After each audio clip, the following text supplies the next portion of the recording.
नमस्कार, VIP news में आपका स्वागत है और मैं हूं राजेश सोनी। और आज का हमारा विषय धोखा, धोखा और किसको मौका। दरअसल राजनीति के चाणक्य कहे जाने वाले देश के गृह मंत्री अमित शाह आज से मिशन 2024 के चलते सीमांचल पहुंचे, जहां गृह मंत्री ने आज पूर्णिया में रैली से सीमांचल से मिशन बिहार का भी आगाज कर दिया, जिसको लेकर बिहार का सियासी पारा भी गरमाया हुआ है। और इस दौरान अमित शाह ने गठबंधन सरकार पर जमकर हमला बोला और यहां पर उन्होंने सीएम नीतीश कुमार को आड़े हाथों लेते हुए धोखेबाज बताया और साथ ही लालू यादव को भी निशाने पर लिया। आपको बता दें कि जेडीयू के साथ गठबंधन छूटने के बाद पहली बार गृह मंत्री अमित शाह बिहार दौरे पर हैं। ऐसे में जनसभा को संबोधित कर शाह ने बिहार की जनता को एक बड़ा संदेश देने की कोशिश की। क्या कुछ कहा गृह मंत्री अमित शाह ने, पहले हम आपको वो सुनवाते हैं, उसके बाद हम चर्चा को आगे बढ़ाएंगे। कई मेहमान भी हमारे साथ जुड़ेंगे, लेकिन उससे पहले आप सुनिए कि गृह मंत्री ने क्या कुछ कहा है। सीमांत जिलों में जनजातियों के साथ जो मोदी जी जनजातियों की योजना भेज रहे हैं, वो भी मेरे जनजातीय भाइयों के पास पहुंचती नहीं है। मैं आज जनजाति भाइयों बहनों को कहने आया हूं कि मोदी जी ने संसार के गरीब घर में जन्मी हुई द्रौपदी मुर्मू ने भर के गरीबों का सम्मान करने का काम किया है। देश भर के और मित्रों, नीतीश बाबू ने लालू जी को साथ लेकर अपना जंगल राज के प्रति रवैया स्पष्ट कर दिया। माताओं, भाइयों, बहनों, मुझे बताइए, आपको जंगल राज चाहिए क्या? जोर से बोले, चाहिए जंगल राज? पहले अमित शाह जी, आप जहां दिल्ली में बैठते हैं, क्राइम में अव्वल नंबर पे आता है और वो आप ही के विभाग का आंकड़ा निकाल लीजिए एनसीआरबी का, तो दिल्ली में क्राइम बिहार से अधिक है। आप जहां बैठते हो, आप जहां सोते हो, वो प्रदेश जो है, यूटी जो है, देश की राजधानी जो है, वो सुरक्षित नहीं है और आप यहां बिहार आकर के लोगों को बेवकूफ बनाना चाहते हैं। 15 में भी तो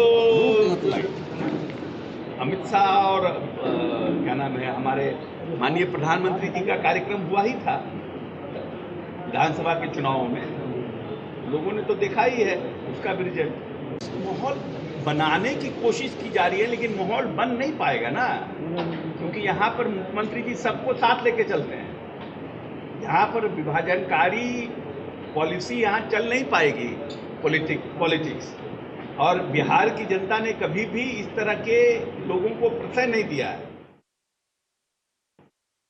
तरह से जब आज गृह मंत्री अमित शाह, जो कि राजनीति के चाणक्य कहे जाते हैं, सीमांचल में जाके जनसभा को संबोधित करते हैं, जहां पर जमकर सीएम नीतीश पर बरसते हुए नजर आते हैं, कई निशाने उन्होंने यहां पर साधे हैं। लेकिन अहम यह हो जाता है कि अब इसको लेकर सियासी पारा जो है वो बिहार का चढ़ गया है। चलिए इसी पर चर्चा करते हैं। कई मेहमान हमारे साथ हैं, पहले मेहमानों का परिचय हम आपसे करवाते हैं। मनोज मिश्रा जी हमारे साथ जुड़े हुए हैं, जो कि संवाददाता हैं, ठीक है, पूर्णिया से। इसके बाद इत्तेखाब आलम जी हैं, जो कि सदस्य हैं एआईसीसी कांग्रेस के, आपका भी स्वागत है। और जुल्फकार आफ्ताब प्रवक्ता हैं जदयू पार्टी से, आपका भी बहुत स्वागत है। और मल्लिकार्जुन राय, जो कि भारतीय जनता पार्टी का पक्ष रखेंगे, आपका भी बहुत स्वागत है। आप सभी मेहमानों का स्वागत करते हैं। मैं सियासी प्रतिक्रिया लूं, लेकिन उससे पहले हमारे संवाददाता हैं पूर्णिया से मनोज मिश्रा। मनोज, मैं आपके पास आना चाहूंगा। आज जिस तरह से गृह मंत्री अमित शाह सीमांचल दौरे पर पहुंचते हैं और बहुत अहम माना जा रहा है ये उनका दौरा, कह रहे हैं कि ये कहा जा रहा है कि ये गृह मंत्री अमित शाह ने आज से मिशन 2024 का आगाज यहां पर कर दिया है। ये पहला दौरा है गृह मंत्री अमित शाह का जब जेडीयू से गठबंधन टूटता है। किस तरह का माहौल वहां पर देखने को मिला है और क्या कुछ कहा है गृह मंत्री अमित शाह ने, और जो बातें कही हैं उसके क्या मायने? देखिए, ये सरकार जब ये टूटी है, जो एनडीए की सरकार भिन्न हुई है, उसके बाद ये गृह मंत्री अमित शाह का यह पहला दौरा है सीमांचल के पूर्वांचल क्षेत्र में। और इसको लेके कई आशाएं लोगों के बीच जुड़ा हुआ था कि शायद ये केंद्र शासित सीमांचल के जो एरिया हैं, जो 8 डिस्ट्रिक्ट हैं, वो केंद्र शासित राज्य बनेंगे, या ऐसे कुछ विशेष पैकेज का जो है कि केंद्र सरकार से एक सीमांचल के लिए तोहफा मिलेंगे। ये तमाम बातें लोगों के पास ये जिज्ञासा के रूप में था। जो कि अमित शाह आने के बाद इसकी घोषणा होनी चाहिए थी। यह संभावना जताई जा रही थी लोगों के बीच, मतलब जो जनता थे, जो सीमांचल के जनता थे उनके बीच, लेकिन उन्होंने कोई घोषणा नहीं की। सिर्फ सरकार पे हमला बोला है, सरकार को घेरने का काम किया है। इसी तरह के कई ऐसे सवाल हैं और जो अमित शाह से जुड़े हुए थे लोगों के लिए, लेकिन वो जो सवाल था वो पूरा नहीं हुआ। इससे भी कोई बहुत सा बातें जो है कि सामने आएंगे। अभी तो फिलहाल इस पे कोई किसी तरह की प्रतिक्रिया मेरे पास नहीं है। जी राज। ठीक है मनोज, मैं आपको लौटूंगा आपके पास। जुल्फकार आफ्ताब जी हमारे साथ जुड़े हुए हैं, जदयू से हैं। जुल्फकार जी, आप तक आवाज पहुंच रही है सर? जुल्फकार जी,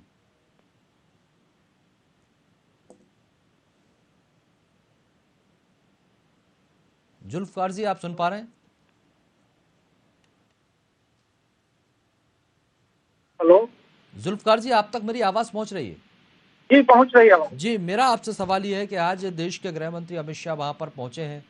पहले तो आप लोगों का साथ में गठबंधन था, तो तब तो सारी चीजें एक समान हुआ करती थी, लेकिन अब राहें जुदा हो गई हैं और जो हमलावर होते हुए नजर आए हैं और कई गंभीर आरोप यहाँ पर मुख्यमंत्री नीतीश कुमार पर उन्होंने लगाए हैं। उनका ये भी कहना था कि जनादेश का अपमान किया है यहाँ पर नीतीश कुमार ने, धोखेबाज हैं, इस तरह के कई गंभीर आरोप उन्होंने लगाए। देखिए,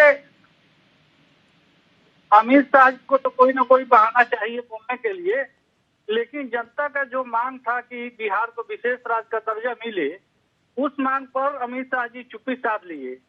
और जो लोग वहां गए थे इस उम्मीद के साथ गए थे बिहार के लोग कि वो इस बार बिहार को विशेष राज्य का दर्जा देने का बात करेंगे, रोजगार देने का बात करेंगे, 15 लाख रुपया जो भाषण में बोला था लोग वो देने का बात करेंगे, लेकिन ये सब बातों पर कुछ भी नहीं बोले और चुपचाप वो चले गए।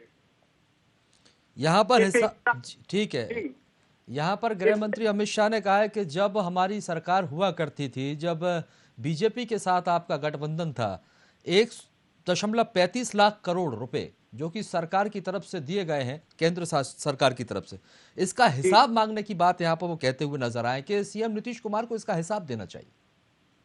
कोई भी राज्य के मुख्यमंत्री होते हैं तो उसका हिसाब देने का जो बना हुआ है उस सिस्टम से दिया जाता है। ऐसा नहीं है कि भारत सरकार मुख्यमंत्री के पॉकेट में पैसा दे देते हैं मुख्यमंत्री जी के, वो लोग अपने से खर्च कर देते हैं। उसका जब भी हिसाब किताब भारत सरकार जो पैसा देता है उसका मांगता है, उसका जवाब उनको मिलता है। अगर इस तरह का बात वो बोल रहे हैं तो झूठ बोल रहे हैं।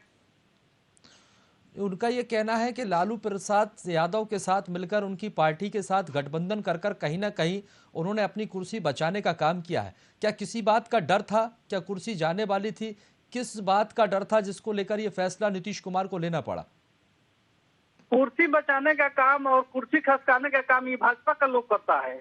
पूरे देश में ये लोग जो नंगा नाच किया कुर्सी मुख्यमंत्री के को कुर्सी से हटाने का, पूरे देश में जो लोग खेल किया विधायक खरीदने का, उसका जवाब जब बिहार के लोग एक साथ समान विचारधारा के दल के लोग एक साथ मिल करके जब जवाब दिए तो उस पर ही इनका प्रतिक्रिया हो रहा है।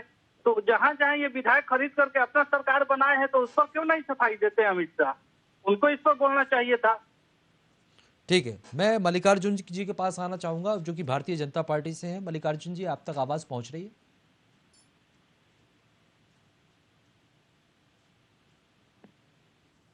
मल्लिकार्जुन जी, आप तक आवाज पहुंच रही है सर?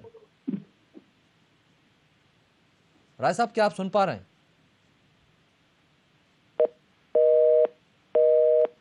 चलिए एक बार फिर जुड़ने की कोशिश करेंगे। इंतखाब आलम जी हैं हमारे साथ, कांग्रेस पार्टी से हैं, उनका पक्ष जानते हैं। इंतखाब जी, आप किस तरह से देखते हैं अब जो बिहार का सियासी समीकरण बदलता हुआ नजर आ रहा है?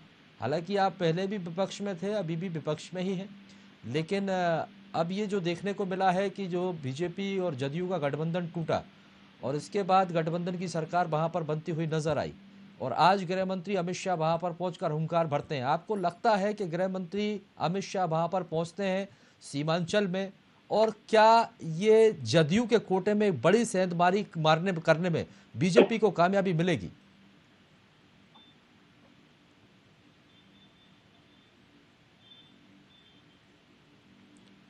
इंतखाब जी, आप तक आवाज पहुंच रही है सर?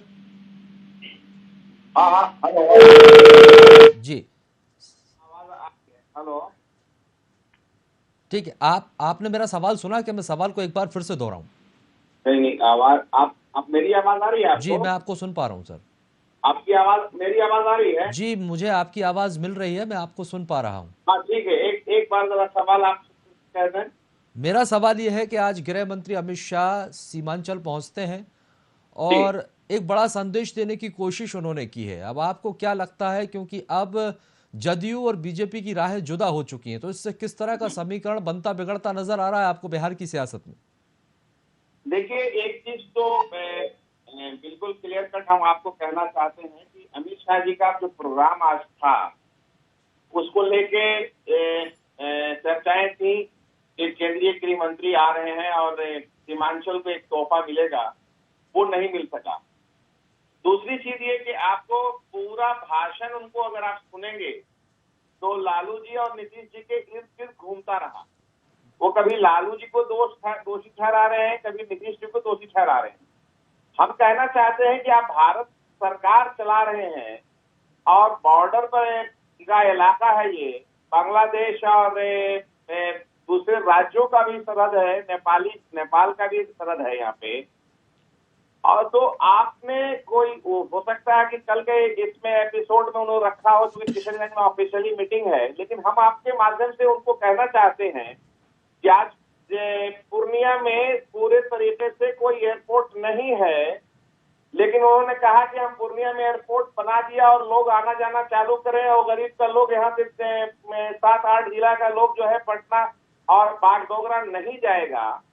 लेकिन देखिए, इस तरह की बातें हमको लगा कि इनकी पुरानी जो शैली रही है, उसमें ये पुराना 25 का और 24 का चुनावी रैली जैसा संबोधन था इनका। कहीं कोई एज ए मिनिस्टर के हैसियत से नहीं, as a Bharatiya Janata party के नेता की हैसियत से वो आकर के सीमांचल वासी को जो संबोधन किया, वो बहुत निराशाजनक रहा।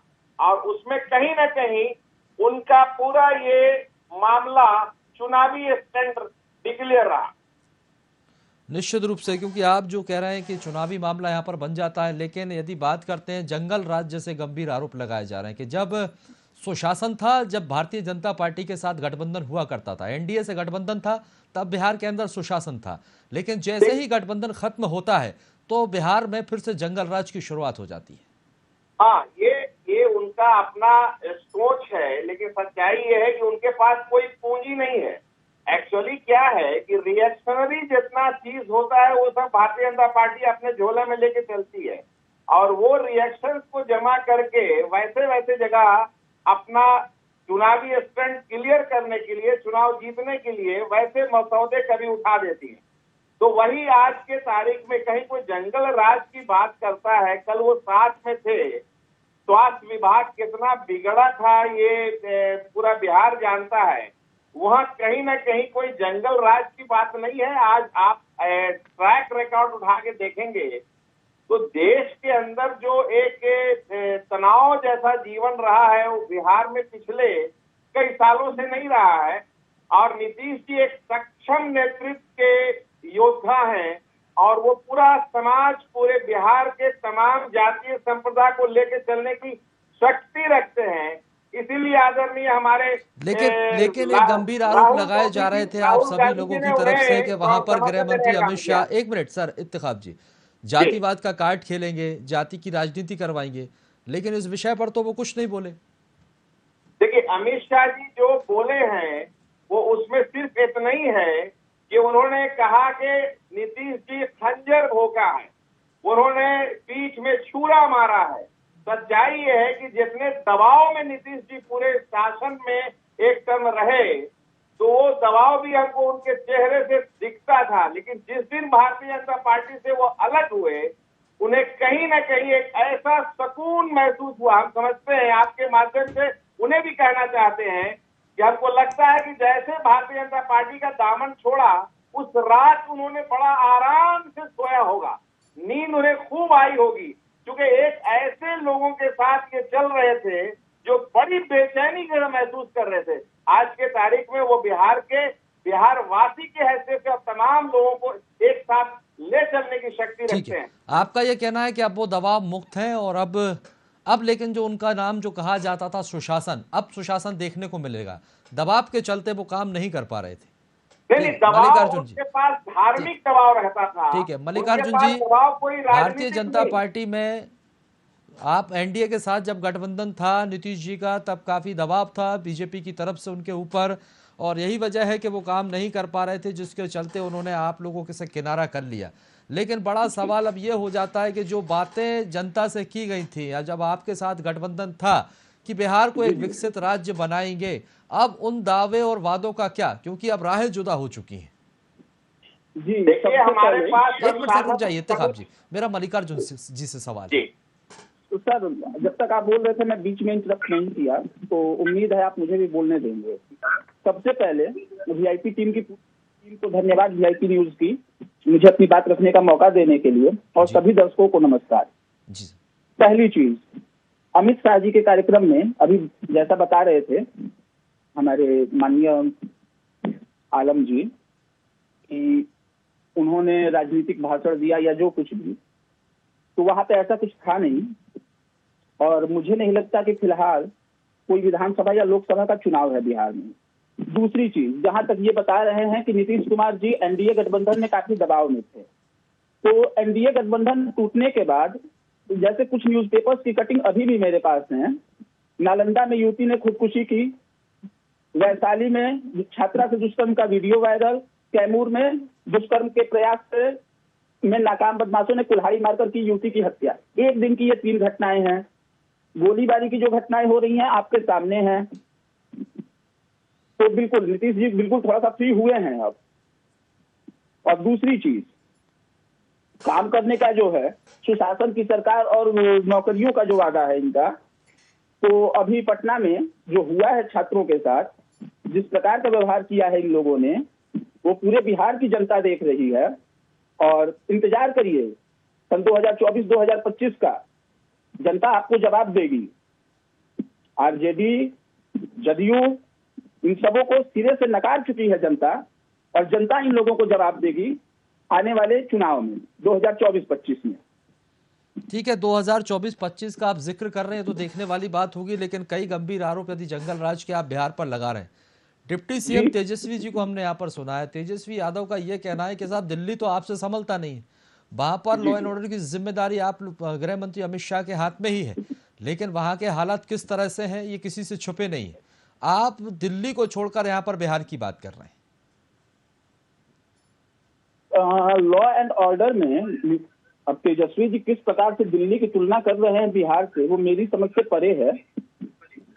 वो किस प्रकार की तुलना कर रहे हैं, जो तेजस्वी जी खुद कहते हैं, उनके ऑफिशियल ट्विटर पेज से जो चीज निकलती है कि कोई भी पार्टी का कार्यकर्ता किसी भी कार्यक्रम में कोई फूल या बुके नहीं लेगा, और अगले ही दिन उनकी फूल और बुके लेते हुए फोटो आती है।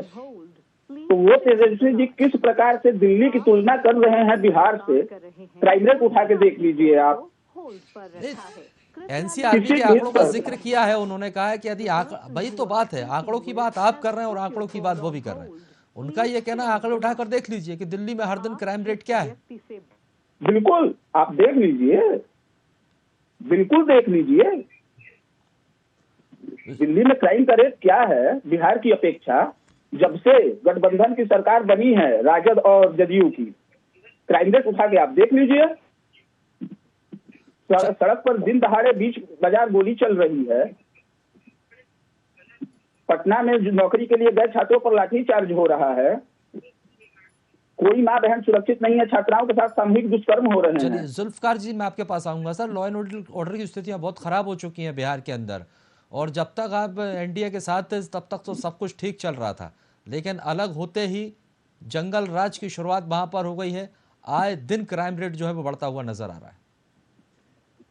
कितनी सच्चाई है बीजेपी के इस आरोपों में? जुल्फकार जी,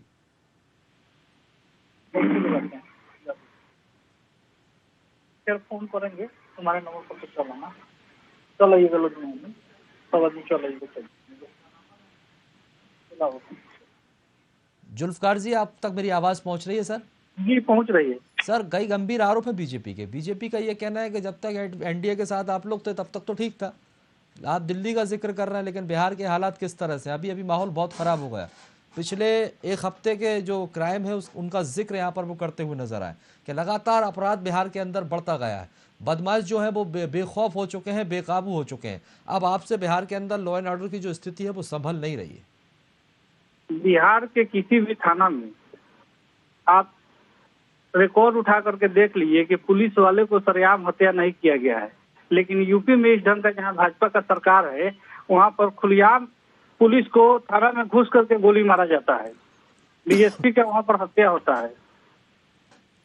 सर एक चीज जुल्फिकार जी मैं समझना चाहूंगा, देखिए सियासत होती है, आरोप आप उनके ऊपर लगाते हैं, वो आपके ऊपर लगाते हैं जी, लेकिन जब जनादेश जनता का मिला, और गृह मंत्री अमित शाह ने भी आज इस बात का जिक्र किया कि जब वो गठबंधन को जनादेश मिला था, जनादेश का सम्मान गृह मंत्री जी और करते उसके हैं। बाद चाहे क्या पदस्थ ऐसे मुख्यमंत्री में बनाते हैं। साथ छोड़ देना, अलग हो जाना, ये जनादेश का अपमान नहीं है? जनता और चुनकर वो लोग भेजती है जो आप लोगों जो को, जो गृह मंत्री जनप्रतिनिधि चुनती है, खिलाड़ी सरकार हैं बनाती है। इस चीज के, ये नापाक काम करने वाले तो खुद वो ये है। उनको वो जो सभी जगह जो सरकार जो बनाते हैं विधायक खरीद करके, तो वो जनादेश का सम्मान करते हैं कि वो भी तो अपमान करते हैं। ठीक है मल्लिकार्जुन जी, ठीक है, वो करें तो वो आपने बता दिया वो जो जनादेश का करते- वो अपमान। जो- वो और जो जो करते हैं, वो जो जो करते ऑपरेशन हैं तो लोटस राजनीति चलाया के चाणक्य जाता हो है, गए। जो विधायकों की खरीद फरोख्त की जाती है, उसे जनादेश का अपमान नहीं माना जाएगा? जी जी, सबसे पहले एक चीज के लिए माफी चाहूंगा। ये जी, सबसे पहले एक चीज के लिए माफी चाहूंगा। विधायकों की खरीद फरोख्त का जो मामला आपने उठाया, इस प्रकार का कोई भी सच सामने नहीं आया है, ठीक है। दूसरी चीज, कहीं भी सर महाराष्ट्र का जिक्र किया जाता है, मध्य प्रदेश का जिक्र किया जाता है कि जहाँ किस तरह से सरकारें बनी हैं पीछे के दरवाजे से, लगातार जी, विपक्ष की तरफ से ये उदाहरण दिए जाते हैं, तो क्या ये जनादेश का अपमान नहीं होता है? अच्छा, तो अब मैं आपको बता रहा हूँ कि महाराष्ट्र में जो आप महाराष्ट्र का अगर जिक्र करते हैं तो महाराष्ट्र में जो सरकार बनी है उसमें प्रधानमंत्री भाजपा का नहीं बना है। दूसरी चीज, बिहार में और मध्य प्रदेश में अगर तुलना करते हैं, ठीक है, तो मध्य प्रदेश में हेलो जी सुन रहा हूँ सर, अपनी बात जी पूरी जी, कीजिए। मध्य प्रदेश में उनके जो विधायक हैं वो भाजपा में आते हैं या देते हैं समर्थन। बिहार में ये टूट के आरजेडी के साथ जाके मिलते हैं अपने कुल विधायकों के साथ, ना कि हमारी पार्टी के किसी विधायक ने इन्हें समर्थन दिया है। तो यहाँ और मध्य प्रदेश का मामला बिल्कुल अलग है। तो यहाँ से मध्य प्रदेश की तुलना ये किस प्रकार से कर रहे हैं? बात खरीद फरोख्त की है, बात बिहार और मध्य प्रदेश की बात नहीं कर रहा हूँ, ये तो उदाहरण दिया है, लेकिन नहीं, बात ये मैं है कि वही- यदि आप करें तो ठीक है, वो करें तो गलत है, जनादेश का अपमान है, बात यहाँ पर ये आ जाती है। दोनों ही अच्छा, सियासी तो- दलों पर कई गंभीर आरोप। चलो इत्तेफाक जी मेरा इंतजार कर रहे हैं बहुत देर से, चलिए आपकी बारी का। जी जी, इत्तेफाक जी, इत्तेफाक जी, इत्तेफाक जी, आप तक आवाज पहुंच रही है सर? जनादेश का जहां तक अपमान की बात है तो वो भूल रहे हैं गोवा की सरकार किसने गिराई, वो भूल रहे हैं मणिपुर सरकार पर कब्जा किसने किया, वो भूल रहे हैं कि मध्य प्रदेश की सरकार को कैसे किया गया। ये तमाम चीज देखिए उनके पास, वो अगर कहते हैं, वो अगर कह रहे हैं, वो अगर कहते हैं कि भाई इन बातों को लेकर के ये है, हमको नहीं लगता है कि वो सही है। सर निश्चित तौर पर, हालांकि आपकी पीड़ा मैं समझ सकता हूं, क्योंकि कांग्रेस के साथ क्या क्या हुआ है, जाहिर सी बात है, यहाँ पर जो दर्द है वो छलक कर बाहर आ ही जाता है। एक डिस्कनेक्ट हो गया था, सॉरी। माने हम ये कहना चाहते हैं कि जनादेश की बात आज अमित शाह जी बड़ा चिल्ला चिल्ला के कह रहे थे, हमको तो जनादेश की बात का कम माने उस पर रहा कि नीतीश जी पर आक्रमण कर रहे हैं। सच्चाई ये है कि लालू यादव जी पर जितना उन्होंने कहा उतना ही नीतीश जी पर कहा। ये कोसने वाली बात, एक औरत की लड़ाई जो गांव में होती है, उस लड़ाई की तरह से ये कह रहे थे कि हमारा धन, हमारा चावल, हमारा बस्ती सब लूट के ले गए, हमारा जनादेश था। अरे भाई जनादेश था तो गोवा में सरकार कांग्रेस की थी, काहे गिरा दिया? मणिपुर में सरकार कांग्रेस की थी, काहे गिरा दिया? मध्य प्रदेश में हमसे काहे एमएलए को खरीदने का काम किया? जनादेश की बात अगर करते हैं तो ईमानदारी से पूरे भारत में करना चाहिए। आपका काम ही रहा है नोटबंदी का पैसा जमा किया हुआ विधायक और सांसद को खरीदने का। लेकिन ये तो मानते इसलिए हैं ना जो सरकार, आज जनादेश आपके की ही घर बात में, करते हैं बेतुकी है आपके ही घर में आपके ही लोग आपसे नहीं संभलते ये भाई। आपकी पार्टी के अंदर आपके ही नेता आप लोगों से नहीं संभाले जा रहे हैं। नहीं, यही वो तो वजह है कि संभाले नहीं पार्टी जा छोड़ रहे छोड़ हैं, कर वो वहां पर अलग जा रहे की हैं। बात है। कई सीनियर लीडर्स हैं कांग्रेस के अंदर जो पार्टी छोड़ चुके हैं। नहीं, वो पार्टी छोड़ नहीं चुके, वो पार्टी में पार्टी नेतृत्व का ऐसा दबाव रहता है कि आप पार्टी के लायक नहीं हो जा रहे लोग। वैसे लोगों की आवश्यकता नहीं। अरे राहुल जिन्होंने गांधी शुरुआत जी से ने आपकी पार्टी के साथ चले आ ऐसे रहे हैं, मर्दों गुलाम से नबी तैयार आजाद नहीं, जैसे आप एक मिनट दिग्गज बात नेता, सुनिए कि अब पार्टी से अचानक से हमारे वो कोई भी जा किनारा नहीं कर रहा। लेते हैं। नहीं, तो आप पार्टी से हमारे कुछ कोई स्थिति जाता भांप ली आता होगी नहीं उन्होंने है। भी शायद कि क्या होने वाला है। क्यों किनारा किया उन्होंने? नहीं, G23 के जितने भी कोई नेता हैं किनारा वो नहीं है, इनका हमलावर मन दिखाई बन देते जाता हैं। ऐसा है, लगता है वो जैसे अगले कांग्रेस तो खुद विपक्ष में है और एक अंदर एक और विपक्ष तैयार हुआ है। लेकिन कांग्रेस बहुत बड़ी पार्टी है। कांग्रेस कोई राजनीतिक गलियारे में अपनी पार्टी के रूप में सत्ताई गलियारे में आने की बात नहीं है। कांग्रेस तो भारत की तहजीब तमद्दुन रही है, उसके कांग्रेस को हिंदुस्तान वासियों को जीने के तरीके का नाम कांग्रेस रहा है। और कांग्रेस पार्टी अन्य पार्टी में चलिए बड़ी ठीक है, तुलनाएं हैं। बहरहाल भारत जोड़ो यात्रा भी निकाल रहे हैं। अब कितना संबल आपकी पार्टी को मिलता है देखने हाँ, वाली बात होगी। बिल्कुल बहुत बहुत बिल्कुल। शुक्रिया आप सभी मेहमानों का हमारे साथ भारत जुड़ने जोड़ो के लिए, से चर्चा में शामिल होने के लिए। वक्त खत्म होता है, माफी चाहूंगा। तो आपको बता दें कि आज देश के गृह मंत्री अमित शाह सीमांचल दौरे पर पहुंचे हैं और इस दौरे के कई मायने भी निकाले जा रहे हैं। दरअसल मिशन 2024 को लेकर गृह मंत्री अमित शाह का ये दौरा काफ़ी अहम हो जाता है और एक बिहार की जनता को बड़ा संदेश देने की कोशिश गृह मंत्री अमित शाह की तरफ से की गई है। अब इसका कितना फायदा बीजेपी को मिलता है, देखने वाली बात होगी। फिलहाल के लिए बहुत बहुत शुक्रिया और आगे की खबरों के लिए आप लगातार बने रहिए VIP न्यूज़ के साथ।